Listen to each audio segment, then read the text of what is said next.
আমি বিসিএস এর প্রস্তুতি নিচ্ছি, তুমুল পড়াশোনা। হঠাৎ একদিন আমার বাসায় রেড দেয়। হঠাৎ একদিন 13-14 জন ডিবির পুলিশ আমার বাসায় রেড দেয়। আমি যেই রুমটায় থাকতাম, পাশের রুমে একটা ভাই হয়তো ছাত্র শিবির করতো বা জামাত শিবির করতো, এরকম কোনো কিছু, বাট আমরা জানতাম না। সে তার হিডেন পলিটিক্সটা করতো। তো রেড দেওয়ার পরে তার কাছে কিছু বই টই পায়, পাওয়ার পরে তাকে পায় না। বাট আমরা পাশের রুমে থাকার কারণে, আমি ওই যেখানে থাকতাম সেটা একটা স্কুল অ্যান্ড কলেজের হোস্টেল ছিল। ওই স্কুল অ্যান্ড কলেজের লেকচারার ছিলাম আমি। তো সেখান থেকে আমাকে পাওয়ার পরে তারা আমাকে উঠিয়ে নিয়ে যায়, কাউকে কিছু না বলে আমার ফোন সিজ করে ডিবি কারাগারে দীর্ঘদিন আটকে রাখে। আমি কোনো পলিটিক্সের সাথে তখন ইনভলভ না, কোনো প্রোগ্রাম না, কোনো কিছুর সাথে না।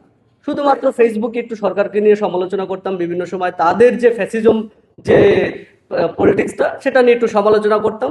এই আর কি, এর বাইরে কিছুই ছিল না। সেখান থেকেই তারা হয়তো ফলো করেছে যে একটু লেখালেখি করতেছি এইসব বিষয়গুলো নিয়ে। তারপরে তারা একটা মিথ্যা মামলা দিয়ে মিন্টু আপনার কেরানীগঞ্জ কারাগারে রাখে। জামিনে বের হই। জামিনে বের হওয়ার পরে আমি আমার সেই কলেজে জয়েন করতে গেলে সেখানে জয়েন করতে পারতেছি না, কারণ আমি দেশদ্রোহী মামলার আসামি। একজন নির্দোষ মানুষকে একজন দেশদ্রোহী বানিয়ে ফেলল। এটা ছিল ফ্যাসিজম।